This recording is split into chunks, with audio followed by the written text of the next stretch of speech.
मुज़ाकरात के हवाले से एक अजीब गुनों की कैफियत है। माफ कीजिएगा कि ये जो पीटीआई का स्टांस है ये समझ से बालातर है। पहले ये कहा जा रहा था कि हम मुज़ाकरात करना चाह रहे हैं, जेल में मुलाकात के बाद सूरत हाल तब्दील हो जाती है। लेकिन इसका भी कोई ना कोई पहलू है ऐसा कि जो शायद हमारी नजरों से उजल है, और या हम ये अंदाजा लगा सकते हैं कि इमरान खान ये नहीं चाहते कि पीटीआई के प्लेटफॉर्म से मुज़ाकरात हों। ओके। या उनकी सोच ये है कि जो भी हो, कामयाबी नाकामी, वो तहरीक तहफ़्फ़ुज़ आईन पाकिस्तान के पल्ले पड़ जाए। ओके। या अगर मुज़ाकरात नाकाम हुए तो उनके लिए किसी को ब्लेम करना आसान हो जाएगा। अब वज़ीर आज़म ने मुज़ाकरात की पेशकश की, पीटीआई ने इनकार कर दिया। अपोजिशन इत्तेहाद तहरीक तहफ़्फ़ुज़ आईन पाकिस्तान ने मशरूत आमादगी जाहिर की है।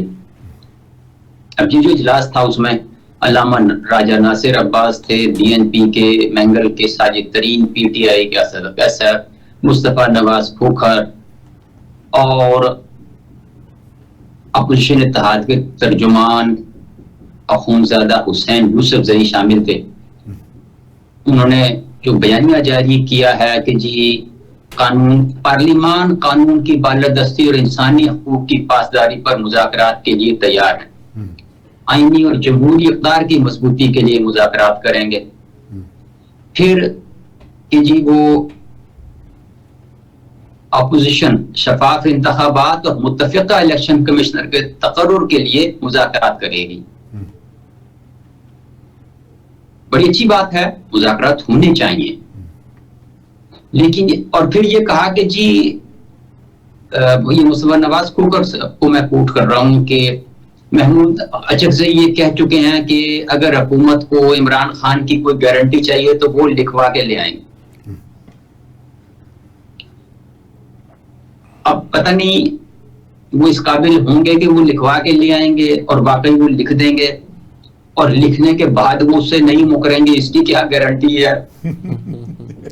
मुकरने के तो आदी हैं बस। अब प्रॉब्लम तो यही है। देखिए, ये नहीं कि मैं किसी की जात को टारगेट कर रहा हूं या मैं कोई उनका मुखालिफ हूं, मैं तो एक बिल्कुल गैर जानिबदार बात कर रहा हूं कि वो सारा मसला यही है कि कोई आदमी उनकी छोटी गारंटी देने को तैयार नहीं हो रहा, उनके साबका रिकॉर्ड को देखते हुए। तो अगर तो ये मुज़ाकरात हों तो ठीक है, लेकिन मसला ये है कि अब ये इन्होंने भी अपोजिशन शफाफ इंतखाबात की बात का जिक्र आ गया इसमें, और एक दिन कबल सूबा सिंध के दौरे के दौरान जेयूआई के मौलाना फजलुर रहमान ने भी शफाफ इंतखाबात की और नए इंतखाबात की बात कर दी है। तो ये तो हुकूमत के पैरों के नीचे बारूदी सुरंग बिछाने वाली बात हुई, वो इसे कब एक्सेप्ट करेंगे? पहले फिर उसकी टाइमिंग पे इन्होंने लड़ना है, क्योंकि हुकूमत क्यों छोड़ेंगे वो इनके लिए कि जिस वक्त पोजीशन इस पोजीशन में नहीं है कि हुकूमत के ऊपर प्रेशर डाल सके। अब प्रेशर आपको पता है या तो स्टेट पावर का होता है या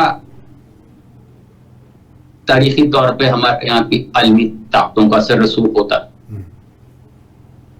इस वक्त वो भी नजर नहीं आ रहा। तो स्टेट पावर को बेदरेक इस्तेमाल किया पीटीआई ने। बिलाशुबह उनके पास स्टेट पावर थी, ये मेरी जाती राय है कि वो को इतना को दौड़ाया है इन्होंने कि उनकी सांस थक गई है।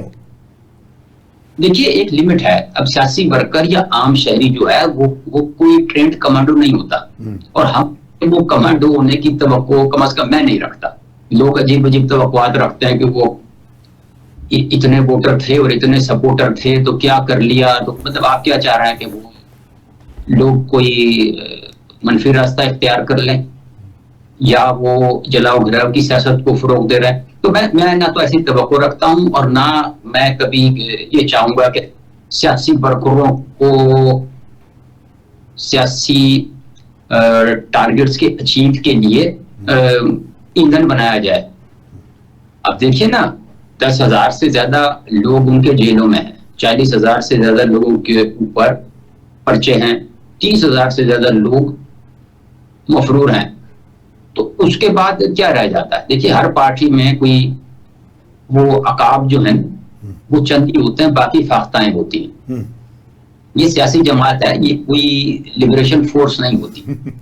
तो इससे ये तवक्को रख लेना कि जी वो 7-8 लाख की आर्मी से भी लड़ लेंगे, वो जेल का फाटक तोड़ के इमरान खान को भी बाहर ले आएंगे और तख्त पे भी बिठा देंगे, ऐसा पॉसिबल नहीं है पाकिस्तान में, बल्कि दुनिया में भी कहीं ऐसा नहीं हुआ कि अपने मुल्क की फौज से लड़के आपने जनाब हुकूमत ली हो। और पाकिस्तान में तो सवाल ही पैदा नहीं होता, ऐसा हुआ नहीं है। तो अजीब सोचें रखना और यानी ऐसी तवक्कुआत वाबस्ता करना कि जो आपके बस में नहीं है या आपकी पहुंच से बाहर है, ये इसे खुशफहमी कह सकते हैं या गलतफहमी कह सकते हैं। तो ग्राउंड रियलिटी ये है कि मुज़ाकरात तभी कामयाब होंगे कि जिस वक्त हमारी एस्टेब्लिशमेंट की आशीर्वाद उसे हासिल होगी। लेकिन कल की जो कोर कमांडर कॉन्फ्रेंस के बाद की वो जो स्टेटमेंट है वो ये जाहिर करती है कि मुज़ाकरात की कोई अच्छी सूरत नजर नहीं आ रही और पीटीआई के लिए रावी चैन नहीं दिख रहा है।